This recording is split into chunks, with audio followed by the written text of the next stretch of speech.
So we started with the right hand techniques. Actually, in traditional bağlama music, we don't have these right hand techniques. We don't use this thumb finger like that or like this.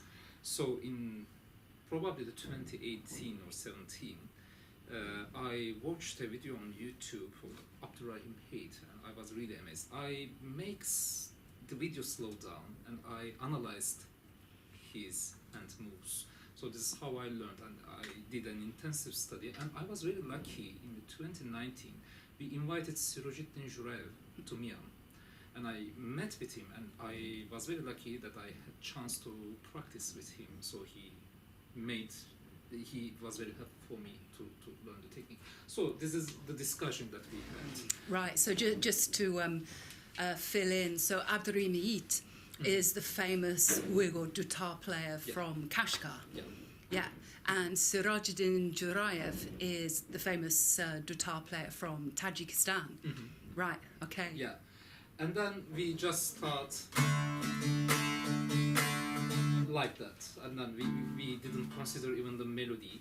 And then I just wanted to play something in Saba maqām, and then we discussed about the quarter tones and everything, and he told me that he doesn't have in Uyghur music there is no this kind of scale in the music. So I just invite him to give a try, and then he happily accepted. And then we talk about the quarter tones. If you like, I can talk about that. So in Saba maqām, if we take these notes as the first, and then the second one is the quarter, and I do this glissandos between the quarter tone and this flat note. So the fourth degree is the fourth flat, and then so there is a Hijaz interval here, and the dominant center is the third degree. And it is also very unique, the 7th degree is flat.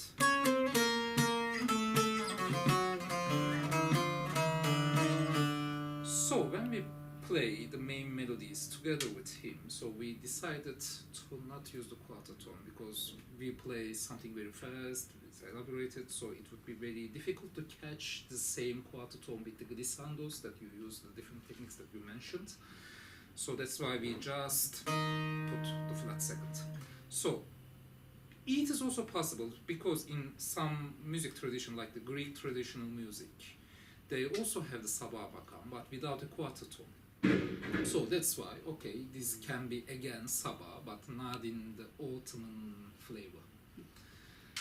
So, and it is a little bit more closer to the Kurdi maqām actually. It's like a Phrygian mode. So if you ignore the fourth flat, so the beginning motive is actually a Kurdi, but it is the question part, and then we give the answer, and the answer starts with the Saba. Sorry, there is no quarter tone.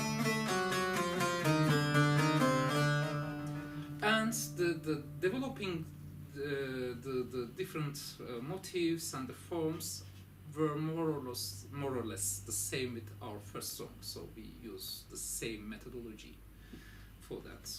Yeah, we can go according to your questions.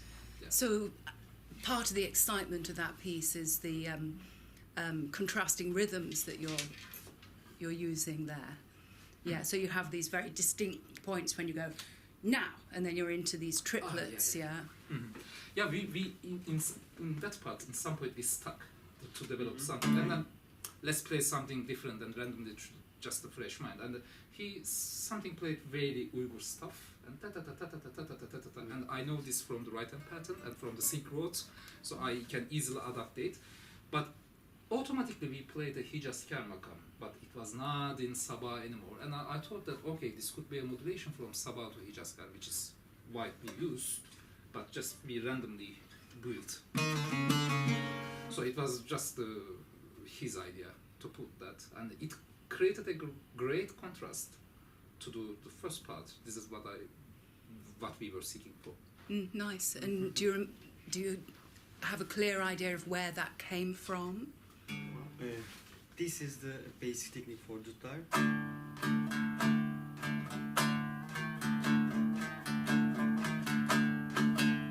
So first try to use this, and after to playing with Ozan and to making the soft sound, I changed my right hand technique.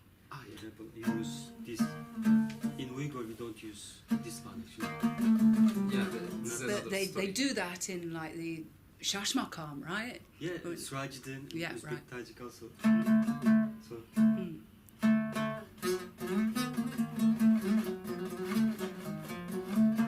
Because if I play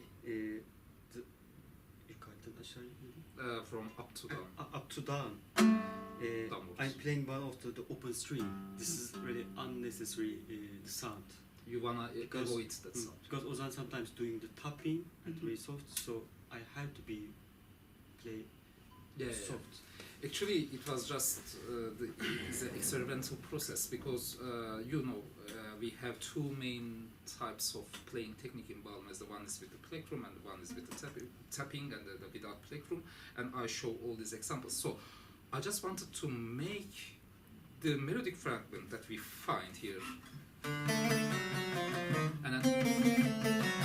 And then it was a long process to find the correct position. It's actually a little bit elaborated. So once I start using the tapping, he was using the normal strumming techniques, and we noticed that we can't have the sound balance. So we just try to explore what he could do to balance the sound. It's really nice, isn't it? Because that makes a complete new kind of timbre for it. It's lovely. Yeah. I know some of the Uzbek masters using the thumb finger for doing this. The fifth finger, the little pinky finger. Yeah. But I can't do this with this finger. I just decided to which finger which I more feel like comfortable with the palm finger. So this is my technique. And also I use the palm finger. This is more soft. This is quite more percussive. Yeah, because of the surface of the. Yeah. No, it's a noticeable difference. It's very nice. Yeah. Yeah. Okay. So the most fun bit of this for me is the section where Shohret has now gone into a kind of 3+3+2 rhythm. Bum ba ba bum ba ba ba ba bum ba ba bum ba ba. And you, I can feel that you have to work very hard to keep that regular, while Ozan is going very, very wild and free on his improvisation. Okay, so I'm calling that an improvisation. Yeah. Sounds like an improvisation. How much fixed is that? In traditional sense, every performance while they are doing the improvisation, they somehow fix some corners. They actually know beforehand where to go, from which pitch, from which makam scale that I would modulate. So I have the same thing. So I start with so it's a very generic starting of the Saba. And almost all improvisers using the Saba makam doing this kind of melodic introduction. And then yes, I just know where to go, but how many times I repeat it? You also probably understood. Sometimes I was on the rhythm, sometimes out of rhythm. I'm not deciding beforehand those kind of things, but I'm just feeling it during the performance. And yeah, we always practice this. I ask from Shohret to be steady as possible. Sometimes he wanted to change the accented points, so it's like ta ta ta ta ta ta, but sometimes he do ta ta ta ta ta ta ta. So it's another thing. So for me, in order to go with the rhythm, he should be very steady. And during all this process of improvisation, it is just randomly happening. I'm not deciding on anything else about when to go to in the rhythm or out. But honestly, once we play and play and play, it becomes more fixed. I have to admit. Yeah, I was listening to our performance video from the concert, and then now I noticed that okay, it become more fixed. But when I feel this, I feel a necessity to just go out to try something new in improvisation. But Yeah. So, when you're improvising, what is the basic pulse that you're feeling? Because it could be just a straight kind of 4, couldn't it? Or it could be the 3-3-2. 3-3-2, yeah. So you've got the 3-3-2 in your mind as like the bass. Yes, yes. But you're going a long way from that. Yes, because I'm also going somehow polyrhythmic as well. Even I'm on the rhythm with the same metronome, let's say. I'm changing the accented point, so it becomes another rhythmic pattern, but fits with his. That's why sometimes he may has a struggle to keep the tempo steady, because you wanna follow me, but it's very difficult to keep it steady at that time. So sometimes during the improvisation, when I'm on the rhythm, I'm changing also the 3-3-2 pattern as well.